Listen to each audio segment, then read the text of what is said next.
नाज़रीन, आज आपको पाकिस्तान के इतने खूबसूरत न्यू हैकल इंसान से मिलवाने जा रहा हूं जिसका नाम है साजिद बोबी। और इसके अलावा आपको बताऊं इनकी खासियत क्या है। मोटे मोटे डोले हैं, बड़ी बड़ी बॉडी है, बड़े बड़े शोल्डर हैं, बोलने का अंदाज भी बड़ा दबंग है। एक साल में 4 कंपटीशन विन करके इसने रिकॉर्ड कायम कर दिया है। एनए न्यूज की वीडियोस देखने के लिए हमारा चैनल सब्सक्राइब कीजिए और बेल के आइकॉन पर क्लिक कीजिए ताकि आप हमारी तमाम आने वाली वीडियोस से बाखबर रह सकें। बिस्मिल्लाहिर्रहमानिर्रहीम, अस्सलाम वालेकुम नाज़रीन, आप देख रहे हैं एनए न्यूज़ और मैं हूं आपका मेज़बान जवाद बाकी। नाज़रीन, आज आपको पाकिस्तान के इतने खूबसूरत न्यू हैकल इंसान से मिलवाने जा रहा हूं जिसका नाम है साजिद बोबी। और इसके अलावा आपको बताऊं इनकी खासियत क्या है। मोटे मोटे डोले हैं, बड़ी बड़ी बॉडी है, बड़े बड़े शोल्डर हैं और बोलने का अंदाज भी बड़ा दबंग है। एक साल में 4 कंपटीशन विन करके इसने रिकॉर्ड कायम कर दिया है। आज इनसे पूछते हैं कि ये डोले बनाए कैसे हैं। मिस्टर मास्टर पाकिस्तान बने थे, किस कैटेगरी में खेलते रहे हैं आप उससे पहले,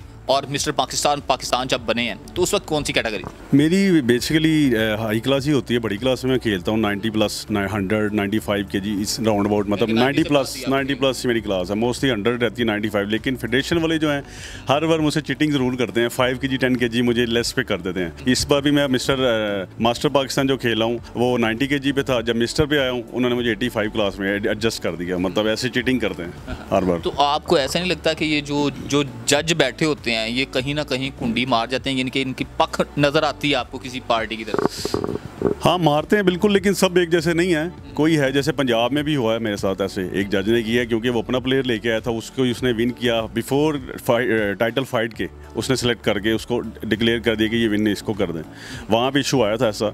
और फिर पंजाब में दूसरी फेडरेशन से खेला हूँ, वहाँ पर भी आया ऐसा। आता है इशू तो है ये बंद।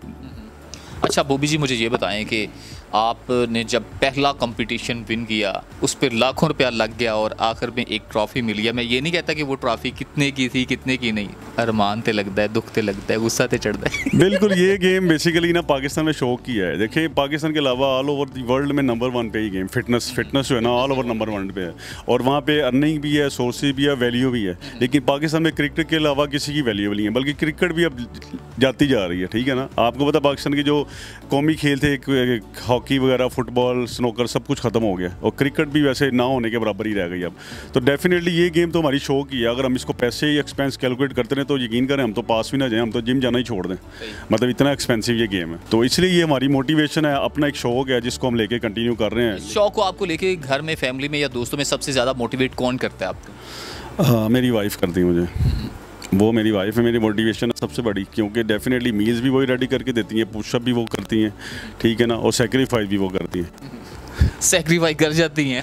सेक्रीफाइस करते हैं क्योंकि डेफिनेट जब हम डेफिनेशन पे आते हैं तो बीपी शूट हुआ होता है, हाइपर होते हैं, चिड़चिड़ापन होता है, तो वो भी उन्होंने फेस करना होता है। हमारी कंडीशन को बच्चों ने भी फेस करना होता है, तो वो बड़ा टफ टाइम होता है सेक्रीफाइस करना उनके लिए कि सारा कुछ उन्हें रेडी भी करके देना, फिर भी हमने गुस्से में। कभी ज़िंदगी में ऐसा हुआ मिस्टर मास्टर पाकिस्तान जी आपके साथ कि हमारी भाभी ने सब कुछ छोड़ के चला गया, खुद बना के खा चल लगे पता?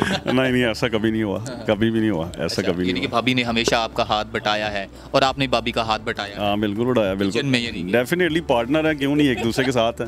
अच्छा, ये मुझे बताएं कि सबसे कौन सा यादगार कंपटीशन है जो आज भी आपको याद है? यादगार कंपटीशन जो है पंजाब का हुआ, साउथ एशिया यूनिवर्सिटी में पंजाब हुआ था, वो यादगार है। उसमें क्या कुछ खास बात थी आपके लिए? जो क्राउड पुलर बहुत थे आपको, यानी कि पुशअप करने वाले, आपको अप्रिशिएट करने वाले, या कि वैसे आपको याद है आपने उसमें मेहनत बहुत की थी, या कोई ऐसी चीज़ थी जो आपको याद है? मैंने तो डेफिनेटली की थी क्योंकि उससे पहले मिस्टर लाहौर में हुआ मास्टर चैंपियन।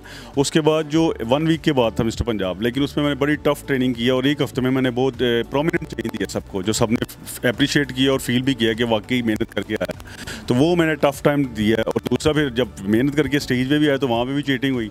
तो फिर दोबारा जो टाइटल फाइट 1-2 बार हुई है वहाँ पे मिस मैनेजमेंट की गई, तो लेकिन फिर मैं अल्लाह ने मुझे इधर से नवाजा, तो वो ज़रा एक डिफरेंट सिनेरियो था। बोबी जी, ये मुझे बताएं कि सबसे जो अच्छी चीज़ है बॉडी बिल्डिंग में, वो तो एक ये है कि अगर आप बॉडी बिल्डिंग कर लेते हैं, शुरू कर देते हैं, यानी कि मैं ज़ाती तौर पे भी ये कहता हूँ और सारे जो बड़े बड़े लोग हैं वो भी यही कहते हैं कि अगर हमारे खेल के मैदान आबाद हो जाएंगे तो हमारे हस्पताल वीरान हो जाएंगे। ये तो एक बहुत अच्छी चीज़ है। जो हमारी यंग जनरेशन है वो 2 से 4 दिन आती है, वो जी वो खलियाँ पै गई बाद में नहीं आती, ये क्या होता है? देखें जी, जब आप नॉर्मल रूटीन में हो, जैसे आप ही वर्कआउट नहीं कर रहे, डेफिनेटली आप वर्कआउट में स्टार्ट। ये मेरे मसल कितने आपसे बड़े हैं शर्ट के अंदर। माशाल्लाह माशाल्लाह माशाल्लाह। एक्चुअली जब आप ज्वाइन करते हो कोई भी वर्कआउट, ठीक है ना, क्रिकेट भी, कोई भी आप वर्कआउट करते हो, आपका मैकेनिज्म चेंज होता है। डेफिनेटली वो मसल डैमेज होते हैं, फिर प्री प्रेप उसके लिए टाइम चाहिए, 72 आवर्स चाहिए, तकरीबन 48 आवर्स से 72 आवर, तो वो उसको रिपेयरिंग के लिए चाहिए, ठीक है। लेकिन हमारी यंग जनरेशन, आपको पता आजकल जो घर में बैठे रहते हैं, ज़्यादा सेंसिटिव हैं, ज़्यादा मोबाइल और कंप्यूटर पे बैठे रहते हैं। एक लफ्ज़ इस्तेमाल कर दूं मैं? हाँ हाँ बिल्कुल, मम्मी डैडी बर्गर बच्चे, बिल्कुल।